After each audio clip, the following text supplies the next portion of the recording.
And our breaking news at 9, flames still racing at the Sandy Fire in Simi Valley tonight. Tens of thousands of people still out of their homes. SkyCal giving us a look at what firefighters are up against. We'll get to Desmond Shaw in just a minute. But first, CBS LA's Gio Insignares is live near those fire lines. Good evening, Gio.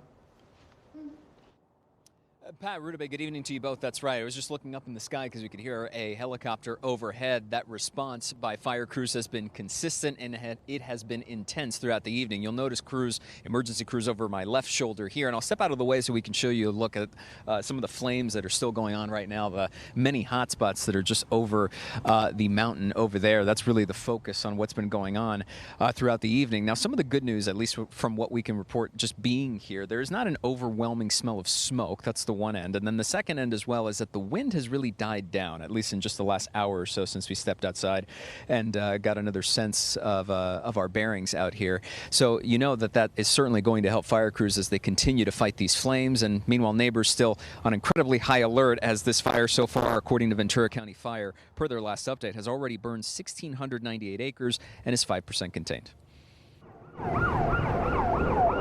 The fight continues against the Sandy Fire, as crews have been focusing on flare-ups burning through the hills and canyons surrounding Simi Valley. Fire officials say winds are the biggest factor moving forward, adding that even a slight increase in humidity overnight could help calm fire activity and let crews get caught up on the fire. We have a lot of helicopters dropping, tankers in the area, so with the crews on scene, it'll be an all-night operation, obviously, but they'll be reinforcing this area. Neighbors doing their own reinforcement as well, watering their homes and keeping an eye on flames, even as the fast-moving fire has put more than 43,000 people under evacuation orders. Dottie came home from work and, we packed the stuff up in an overnight bag and took with valuables, computers and all, and we're waiting, but now I don't think we're going to end up going. No. I might. That split opinion by Don Tabak and Dottie Swanson is peppered in this neighborhood along Sequoia Avenue against the backdrop of intense fire activity just over a front yard or just beyond the hill in the backyard.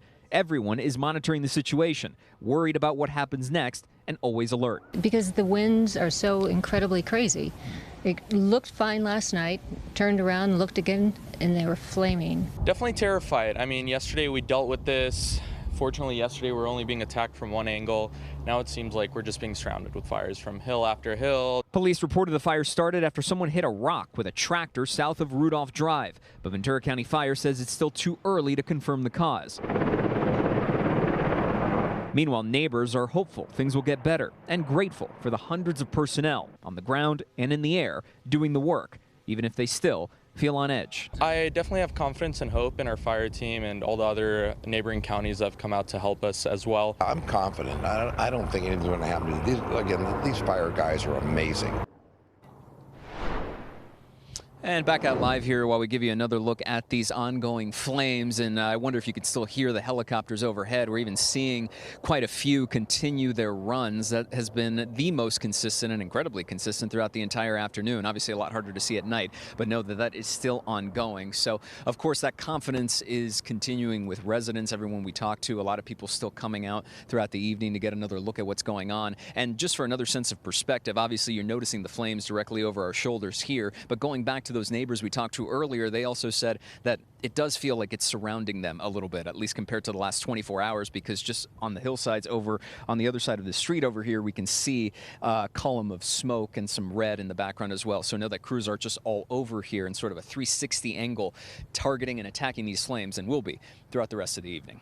Reporting from Simi Valley this evening, I'm Gio Insignares. Guys, I'll send it back to you in studio. All right, thanks so much, Gio. And now let's get to SkyCal's Desmond Shaw. He's live over the Sandy Fire. Des?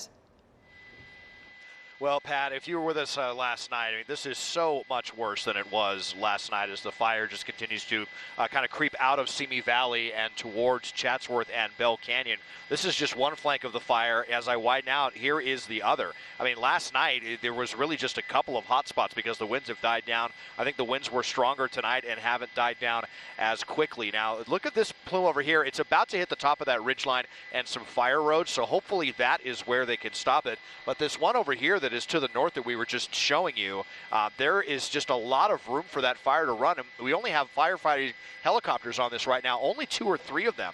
So firefighters really have their backs up against the wall with this Sandy fire tonight. The only good news is that it is moving away from homes. As I kind of zoom in here, these are the neighborhoods that we were so concerned about yesterday off of White Bark Lane and Aspen Street. And yes, those flames are very close, but you can see that there are a lot of firefighters down there ready to extinguish the flames if they creep up, and flames do not move nearly as effectively downhill as they do uphill. It has definitely gotten closer to Bell Canyon than it did last night. It's still quite some distance away, so it's there's Bell Canyon there way in the distance. It's still well over a mile or so away. Definitely moving in this direction. Let's hope that once the sun comes up, they can get a handle on this and they get some more tankers in the sky and more fire retardant lines drop down. It's going to be a long night for sure. Live in Sky Cal overhead, I'm Desmond Shaw. Pat, back to you in the studio. All right, thanks so much, Desmond.